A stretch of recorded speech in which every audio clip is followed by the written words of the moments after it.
This is Dick Tracy on the case of the low hijack. Stand by for action. Let's go, men.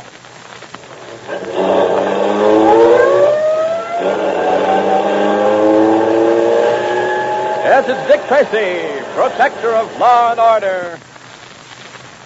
Before we listen to today's Dick Tracy adventure, I'd like to talk for a minute and 10 seconds about one of the greatest figures in baseball. A man most of you have probably never seen in action, but whose name will be remembered as long as there's a living baseball fan. George Herman Ruth, the mighty Babe.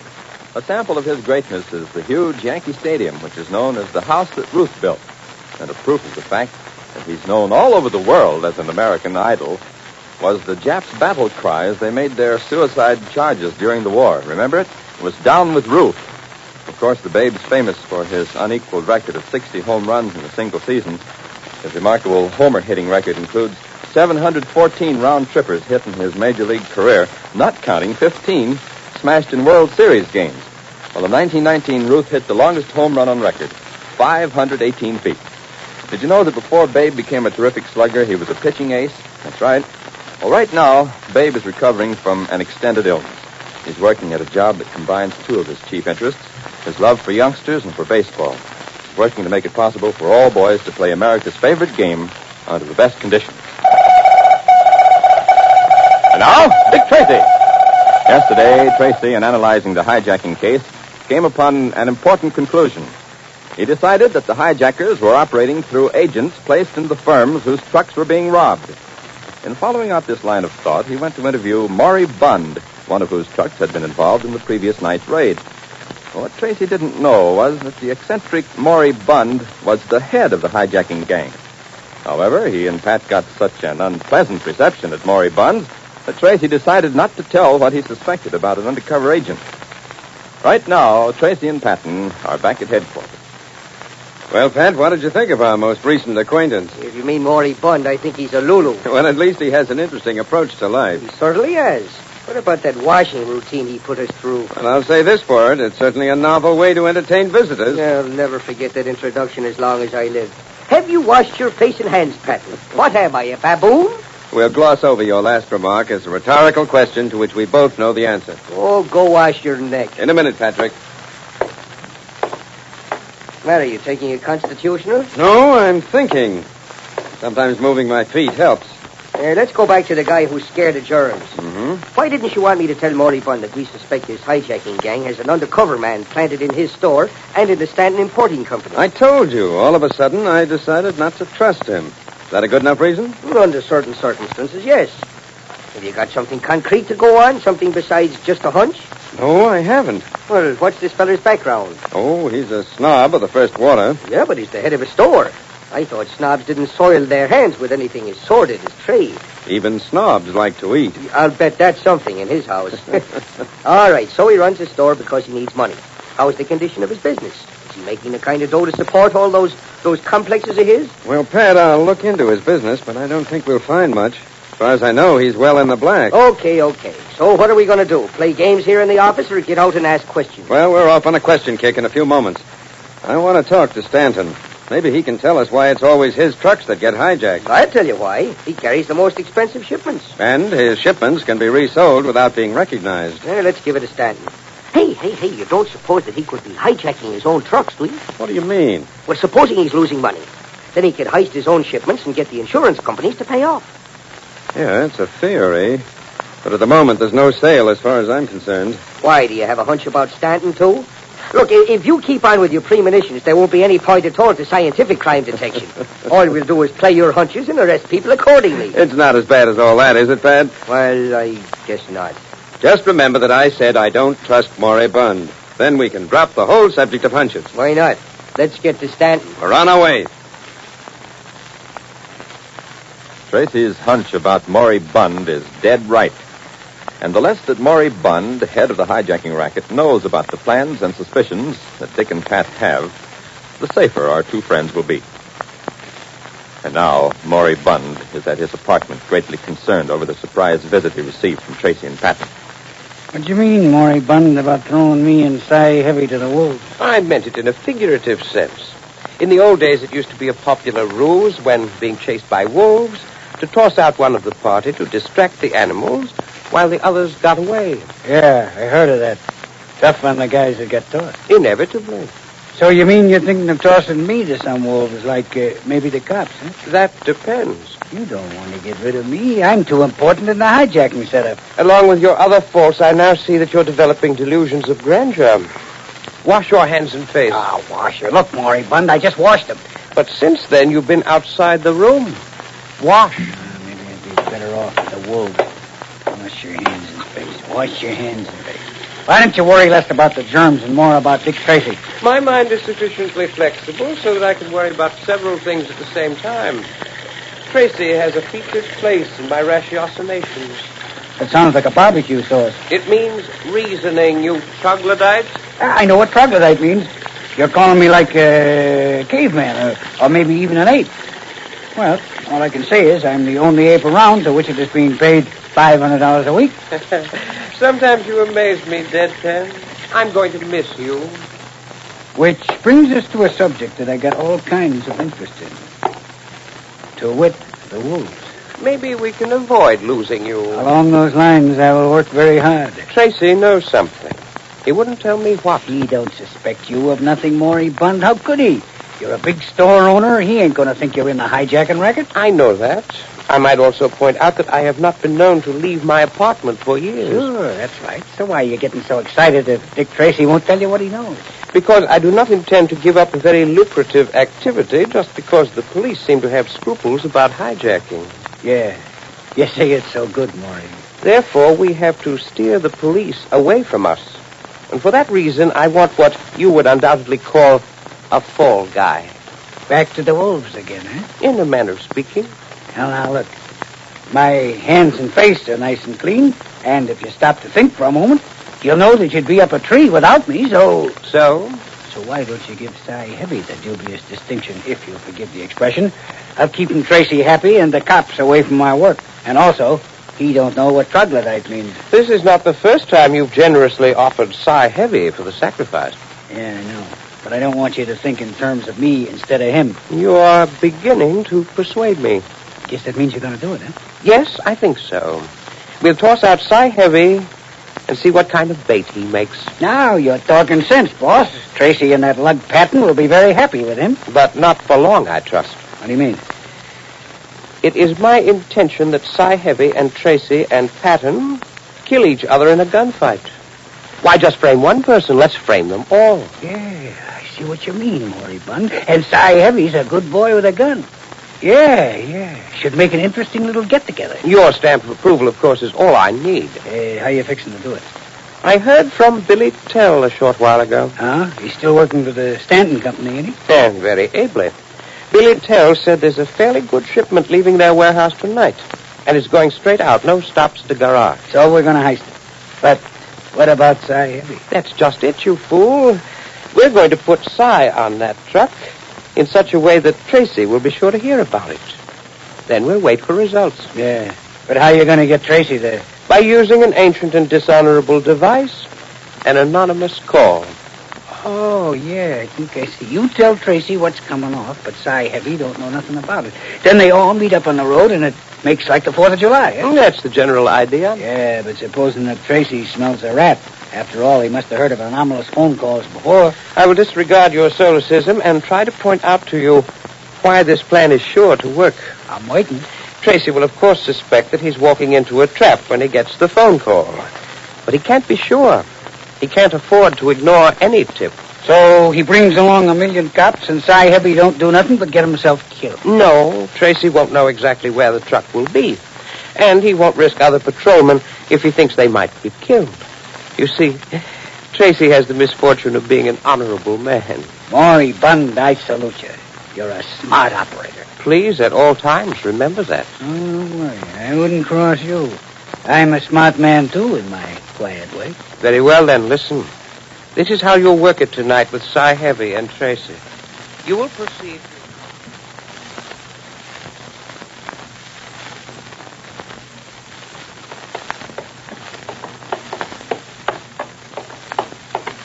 Here we are, Pat. This looks like Stanton's office. Yeah, is the fellow expecting us?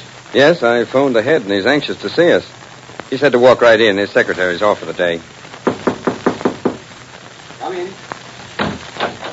It's Dick Tracy and Pat Patton, Mr. Stanton. Well, come in, gentlemen. Oh, thank you, sir.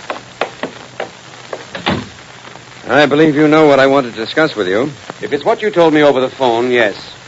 You think that some employee of mine may be tipping off the hijackers when we have an important shipment going out from our warehouse. That's right. Have you any proof to back up that statement? No, I haven't. That's why I want to look at your records. You see, Mr. Stanton, the fact that in the last 2 hijackings your trucks and drivers were the victims certainly would indicate that someone who shouldn't knows a great deal about your operations. Well, Tracy, I brought up my personal records for you to look at. I've also indicated the names of the people most recently employed and who'd be in a position to know of our shipments. Yes, I think that these will be of invaluable assistance, Mr. Stanton. Let me see. Sweeten, Crosby, Prester, Tell. What about this fellow Billy Tell? He seems to be the latest addition to your staff. He came with excellent recommendations. He's a veteran with a fine record. No, I think you fellows are barking up the wrong tree. Just the same, I think I'd like to have a little talk with Billy Tell. In a moment, we'll return to Dick Tracy. But first, what's marriage without a father-in-law? Well, in Willie Piper's case, it would probably be perfect bliss. You see, Willie's the bashful, long-suffering hero of the Willie Piper Show, on the air Thursday evenings on most of these ABC stations. His father-in-law is a domineering gent whose aim in life seems to be to keep Willie happy with his presence. Well, the family frenzy started not too long ago when Willie's father-in-law carried him over the threshold, and Willie protestingly peeped, "Gee, I wish I had a mother-in-law." When Willie found a place to live for himself and his new bride, Pop suddenly discovered he was a lonely old man in a great big house, and that meant a troublesome threesome instead of a blissful couple in the Piper household. We're sure that Willie wouldn't be surprised to find that Pop had been vaccinated with a phonograph needle. Seems to him his father-in-law never interrupts himself long enough to say something. In short, Willie is a grocery clerk by trade, a husband by intention, a son-in-law by circumstance. It's the funniest triangle since 3 was a crowd. Don't miss the tales of Willie Piper tomorrow night when it's broadcast on most of these ABC stations. And now, back to Dick Tracy. Do you know what you're to do now, Deadpan? Yeah. After we slug the driver and I get Cy planted in the truck, I get a hold of Tracy on the phone. That's right. And be sure that Cy Heavy has plenty of ammunition. Will Tracy and Patton escape alive from Maury Bunn's clever trap?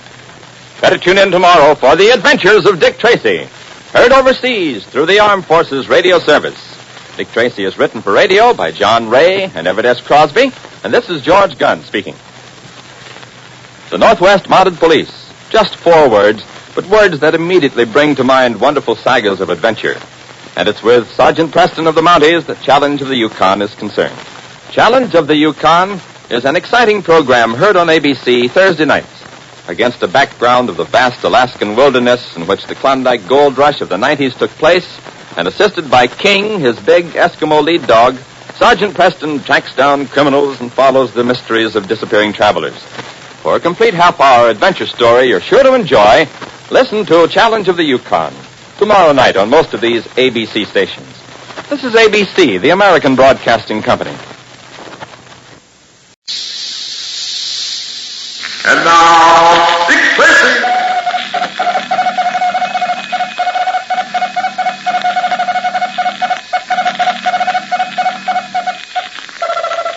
This is Dick Tracy on the case of the Low Hijack. Stand by for action. Let's go, men.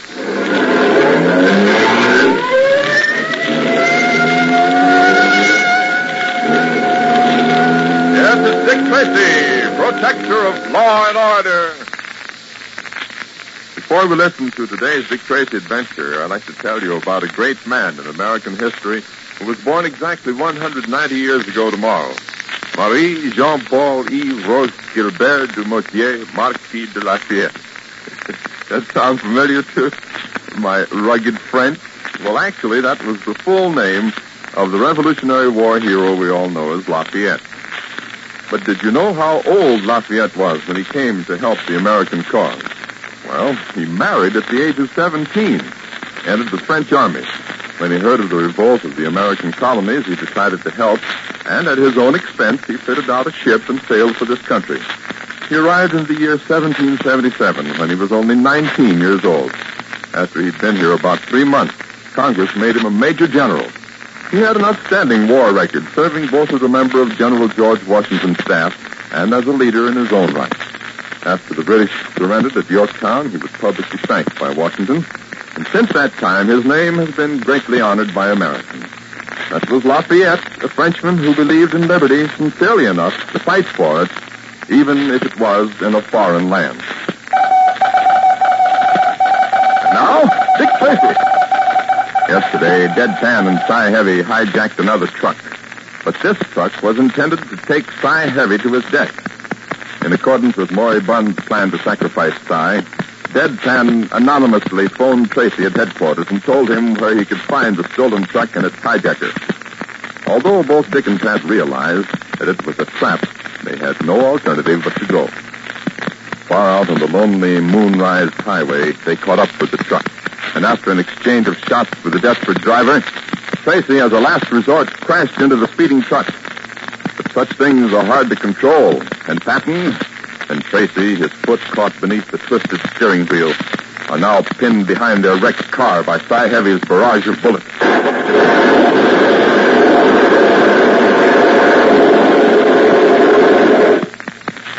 And while Dick and Pat are fighting for their lives, Maury Bunn sits comfortably in his air-conditioned apartment. Who is it? It's me, Deadpan. Just a minute, I'll click the door switch.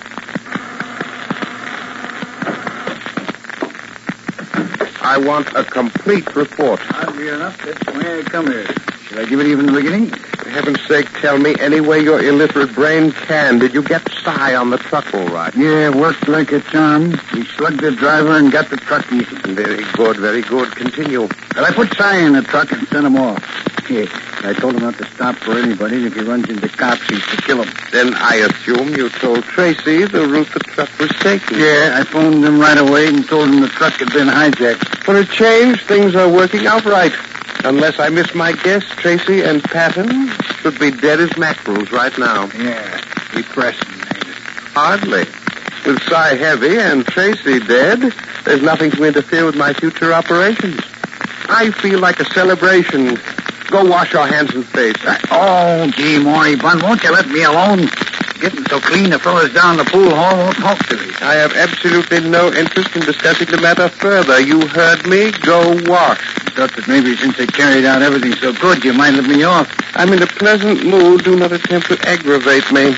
Go over there and get the germs off you. Oh. I feel like the next job I get, I ain't going to work for no guy that's scared of germs. It's too hard on the Constitution. I'm afraid you'll never have the opportunity to seek other employment. You will continue to work for me, or you will suffer Cy Heavy's fate. Not only do I have to keep washing my hands and face all the time, but in between you're threatening my life. That's enough to make a guy want to turn straight. You're very well paid. Shut up. Oh, and now on top of everything else, I get soap in my eyes. That does it. I quit. I am not joking when I say remember Cy Heavy. All right. You talked me into it. I am now back on the payroll. There are times when what you substitute for reason, undoubtedly nothing more than low animal cunning, leads you into the paths of good judgment. That's the nicest compliment I had all day. Shall we dance? Pay attention to what I'm going to tell you. When you talk like that, it means another job. You're quite right. Billy Tell reported a while ago. There's the possibility of large truck shipments going upstate soon. They'll be prize catches. That's the good. Billy Tell says the shipments will be very valuable. Right now, we don't know the exact time of the takeoff, but Billy thinks he'll know tomorrow. In which case, I don't want you to leave this apartment. We must be prepared to move fast. Don't you think you're pushing your luck, Maury Bunn? We heisted a lot of trucks these past weeks. I didn't hire you to give advice. I'll take care of that department. What I mean is there'll be more cops than ever out looking for hijackers. On the contrary, there will be none. Cy Heavy will be blamed for all the hijacking, and he's dead. Tracy and Patton will be buried in state for their contribution to law and order, and we can keep right on operating. I still think we ought to lay low a while. I can't. My overhead's too great for me to stop. I have a department store that must remain stocked. I have to pay an expert to fake invoices and bills of sale and lading. What for? In order to sell the stolen goods across my counters. My whole operation depends on the manner in which I get rid of the hijacked property. Yeah, I guess you do have a lot of expenses. I do. I also like nice things. How do you think I could afford such elegant surroundings if I stopped? Yeah, I suppose you couldn't. Therefore, you will stand by for another job. So I'm standing by. But now that Cy Heavy's dead, who am I going to have to work with me, huh? Heisting trucks ain't just a one-man job these days. From now on, Billy Tell will work with you. Don't you need him for the undercover work? He can do that, too. Now that Tracy and Patton are dead, this will be the plan for our...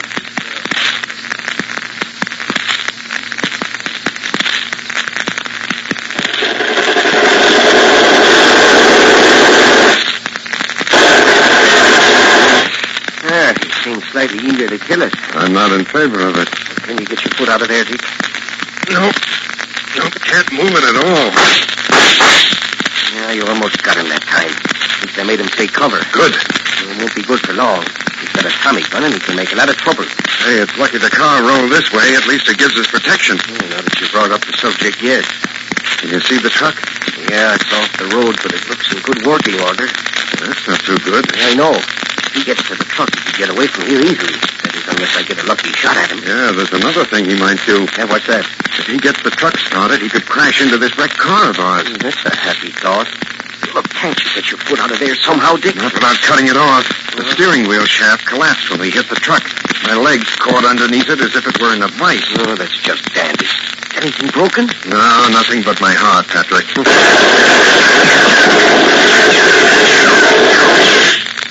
Hey, he's getting noisy. Can you see him, Pat? I'm going to try another quick look around the side of the car. Be quiet now. I have absolutely no intention of getting shot. You just relax.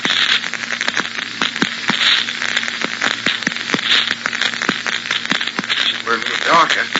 This moon is no help in the fix we're in now. Don't worry about that either. You mean you can fix that, too? Sure, I just shoot it out. Oh, brother.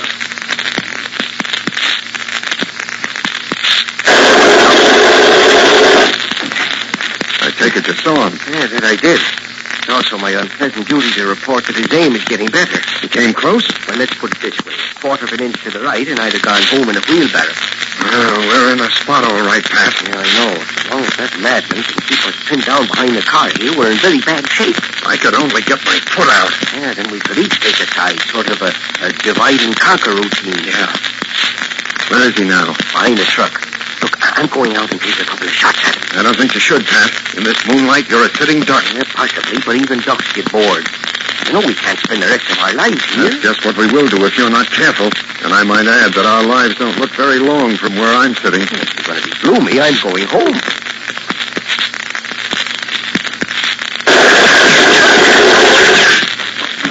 Well, I'm not going out that way anyway.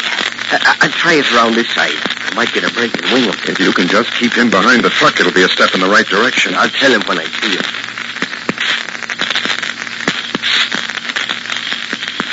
Uh-oh. What's happening? I can't see him. All of which means that he started down the other side of the truck. He must be heading for the cab. Yeah, I'm afraid so. Look, I've got to get out and get a shot at him. Well, you'll get you, sure. If he gets that truck going, he'll get us anyway. I think I've got to chance it.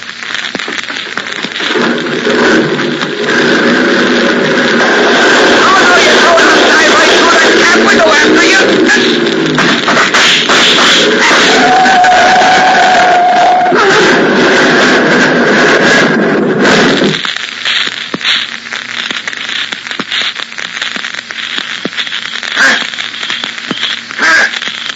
You're all right. Yeah. Most of the important arms and legs seem to be in reasonable shape. Thank heaven. What did you do? Well, I had to crash the truck into that ditch to keep it from smashing into you. You're a good man, Patrick. Oh, all this praise will go to my head. What happened to that madman who was trying to kill us? Well, I managed to get him just before he'd have gotten me. I dived through the cab window shooting. He couldn't bring his Tommy gun around in time to aim it. Well, all I can say is that it was a close one. Much closer than I'd like to play him. Let's see if we can get your leg free now. Well, Pat, if you can get a crowbar, we might bend this wheel back and I can get out. All taken care of. I brought this heavy tire iron from the truck. Oh, good. Yep. That'll do the trick.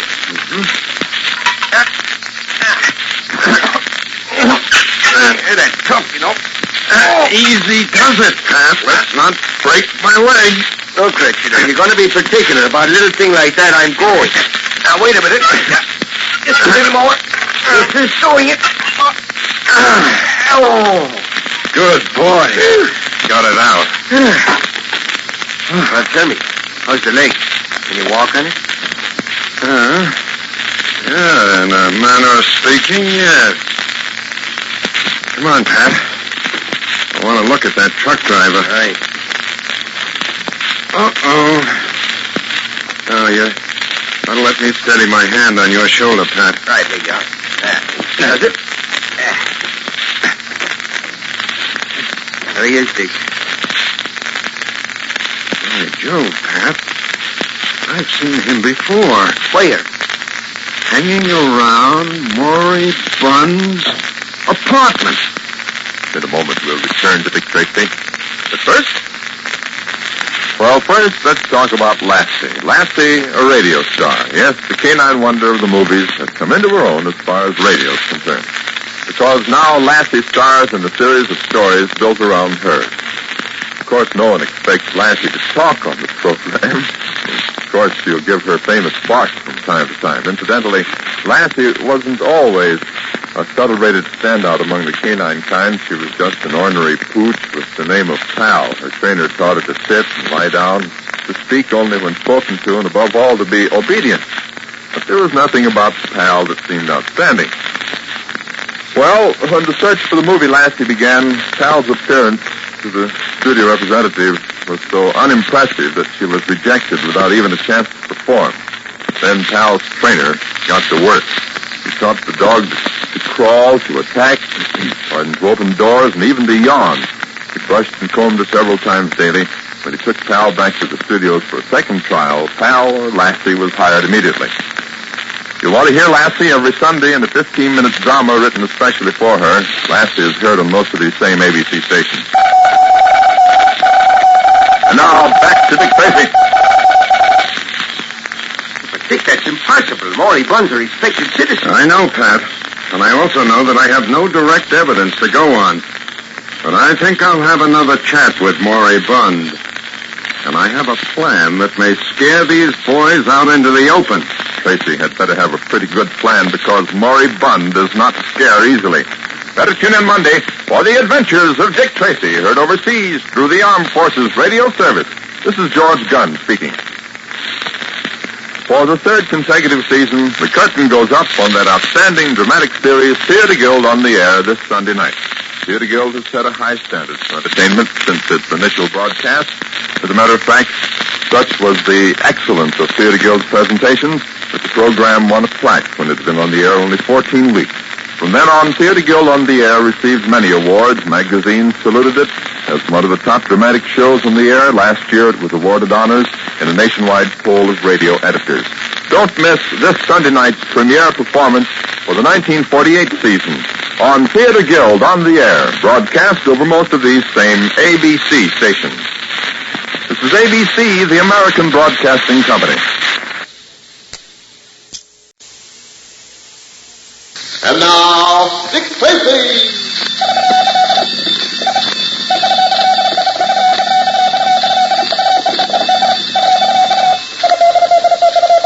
This is Dick Tracy on the case of the low hijack. Stand by for action. Let's go, men.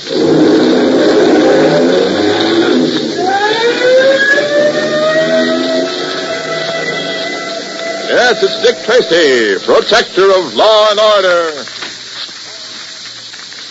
Tracy fans, tomorrow the people in the state of Maryland will observe a holiday. They call it Maryland Defenders Day. It commemorates the 133rd anniversary of the Battle of North Point, fought in the War of 1812. This battle took place during a dark point in our history. Early in the year 1814, the enemy had captured our capital, Washington, had set fire to many of our public buildings. Now they were moving on to Baltimore with the intention of burning that city, too. To defend Baltimore, the Americans were depending on two forces, one of which was a garrison of 1,000 men located in Fort McHenry. The enemy approached the fort, and when they were close enough, the guns of Fort McHenry opened fire. For about 30 minutes, they put forth a cannonade so furious that the enemy fell back. And then at night, the fort was once again attacked. And once again, the enemy fell back, this time for good. You all know the story of this last attack, I'm sure. It will live forever in the words of the Star-Spangled Banner. Yes, it was the noble defense of Fort McHenry that inspired Francis Scott Key to write the song that is now our national anthem. And now, Dick Tracy. Yesterday, Tracy and Panton, locked in the back of a truck trailer, were driven across town by the hijackers. Dick and Pat, of course, were carrying out their scheme to trap the truck-robbing gang. But it's a scheme that has dangerously backfired because Maury Bunn, the head of the hijackers, discovered that unwittingly he was holding Tracy and Patton prisoners. At the moment, Dick and Pat have no idea of the gravity of their situation. They're waiting impatiently in the dark interior of the truck trailer. Richard, if you don't mind me mentioning it, waiting locked up here in this truck is beginning to get on my nerves. Tell your nerves to move over. Mine want to join them. You know, I just can't understand why we've stood here so long. Why don't they get started and drive out of here? I wish I knew, Pat. Well, anyway, we're obviously still in the city. I know. Yes, but you don't just hijack a truck and then leave while you go to a movie or something. Well, I'll admit it doesn't make much sense. And I'll also admit I'm worried. Say, look, you don't suppose they've gotten suspicious and abandoned the truck, do you? It's always a possibility. Well, then in that case, get me a can opener. I'm going home. Oh, no, Pat. It's going to take more than a can opener to get us out of this one. Well, you think maybe I ought to raise my voice in a loud howl? They won't hear it. This truck trailer we're in is very well built. Yeah, I know, but I suppose maybe I could pound on the walls with my gun butt and maybe I'd raise somebody. I don't think we want to raise anybody yet, Pat. Maybe the hijackers will come back. We'll wait all night for them. Yeah, and then again, maybe they haven't gone anyplace. Something tells me you're returning to your major theme for the night. You're absolutely right. Suppose they know that we're in here. And suppose they're planning some special kind of show in which we're going to play the star parts. But, Pat, how could they get wise? Only Stanton and the driver of the truck knew. Yeah, I'm not worried about Stanton. But what about that driver? Yes, that's the chance we had to take. If he didn't know about us being in the truck and hadn't been ordered to take a powder as soon as the truck was driven out of the warehouse, he might have been killed by the hijackers. Yeah, sure, I understand about all that. But I can still worry about it, can't I? All right, if it will make you happier. No idea what a comfort it is. Yeah, the trouble with me is I just haven't enough to occupy my mind. Well, we can always play 20 questions. 20... Look, that's all we've been playing. And the game goes like this. Questions 1 to 20... Who are the hijackers? I think I know, Pat. All I need is the final proof. Oh, fine. Don't tell me or anything. Maury Bund. Oh, Maury Bund, huh? Then you got something from examining the records of his department store business? Well, nothing I can use as immediate evidence, but enough so that I can pretty well figure how he operates. And when do you get the final proof? I'm going to subpoena his books and bookkeeper and put a gang of auditors on him. And I'm going to track down every business firm with which he's done business. Oh, that's all just fine, but supposing you're wrong. I won't be. You just wait and see. Richard, you won't be offended if I point out that all this activity is predicated on one thing, and that's on our getting out of this truck. A contingency of which I'm fully aware. Yes, but even if you get Maury Bund, you still might not get the rest of the gang. Now, Pat, now it's my turn to point out something. That's why we're sitting locked in this truck trailer in the middle of the night. Touche, son. Touche. And even if tonight does turn out to be a dud, if we get Maury Bund, the gang is broken up. The small fry shouldn't be too tough. Well, you've set my mind at ease, lad, except for one thing. I know. What if Maury Bund knows we're in this truck? Yes. Maury Bund does know that Dick and Pat are in that truck. And right now, Maury Bund is discussing their fate with Billy Kell and Deadpan. Deadpan, will you, for goodness sake, stop walking up and down? But I'm thinking. That will only add to my worries. Sit down. Or better yet, go wash your hands and face. Okay, Maury Bund, I just done it. That probably was inadequate. You look septic tonight. What about Billy Tell? He looks like what you just said, too. He will also wash his hands and face again. Ah, Deadpan, why couldn't you keep your big mouth from hanging open? Hurry up, both of you. Anyway, I find the sound of running water a pleasant accompaniment to concentration. Come on, Deadpan, let's get the germs off and help the master think. Why not? Otherwise, we never get out of here to get Tracy and Patton. If I wash my feet, would it help, you think? You're straining, Deadpan. Don't use yourself up before the night's over. Be sure you use the sterilized towels. I want no germs around here. We'll do everything. Look, Moribund, this doesn't seem so tough to me. We got Tracy and Patton locked in. Let's get the truck blow down and finish him off. Where is the truck now? Downstairs, across me a private entrance. What kind of truck is it? It's one of them big trailer trucks. I can drive them like a dream. We may be able to put your accomplishments to some use. A trailer truck. And Tracy and Patton are locked in the trailer. Why don't we move the act out of town and just set it on fire? I don't think one of those big trailers would burn. We could scorch them plenty, though. I'm not interested in scorching them. I want to kill them. No, in some way I must destroy the whole truck. I've been thinking. Why don't we open the rear door and go right in after them? Don't be a fool. That's what they're hoping for. So we'll get them anyway? You personally will bag the 2 best shots on the police force? That, to coin a bromide, will be the day. Well, I'm trying. The effort is misdirected. One thing is certain. We got to get the truck out of town before we can do ourselves any good. There, I'll go along with you. Forgive me if I think I'm trying to postpone the inevitable. What is the inevitable? That I leave my air-conditioned, germ-free apartment and go out into the filthy night air. Oh, it ain't bad. There's a full moon out tonight. I will not bandy the subject with you. But you haven't left your apartment for years. For 8 years and 37 days, to be exact. What do you have to do it now for? I cannot help myself. This job must not be bungled. Well, we'll do what you tell us to. I'm sure you will. But in the eventuality that something goes wrong, I do not wish you to think for yourself. Sometimes you say the nicest things to me, Morton. Don't try to be quiet for a moment. You have no idea how the thought of going out upsets me. Then why go? We'll take care of it. That's the risk I don't dare run. If Tracy is killed, I'm completely in the clear to operate as I see fit.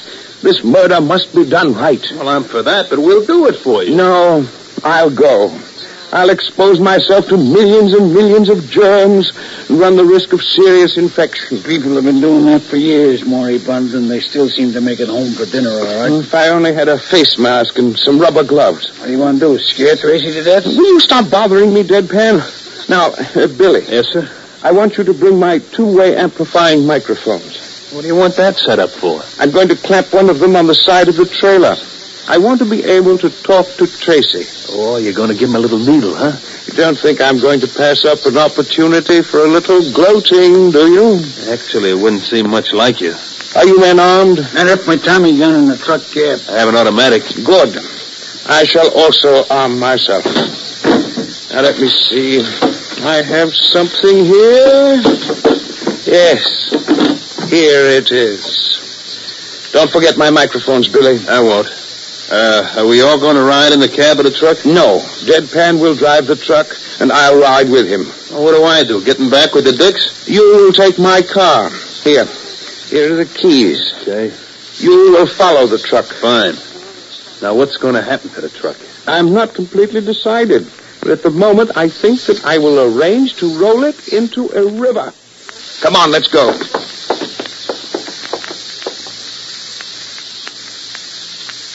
You know, Dick, I'd like to go for a swim.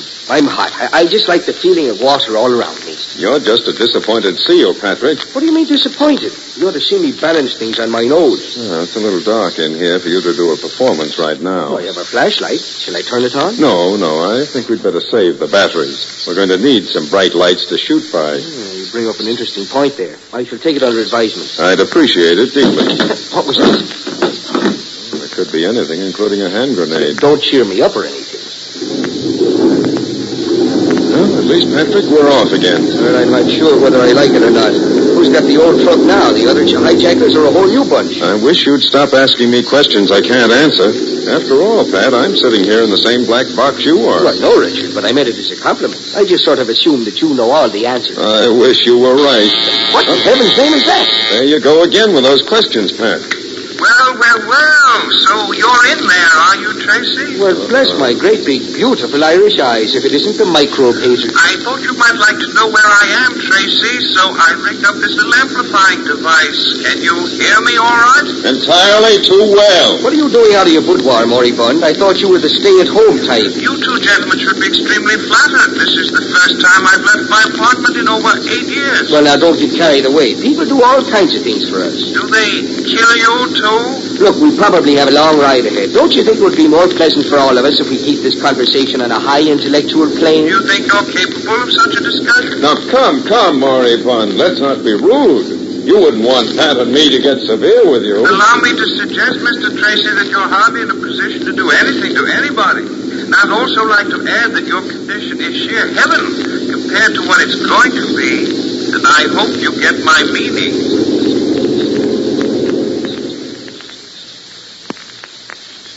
In a moment, we'll return to Dick Tracy. But first,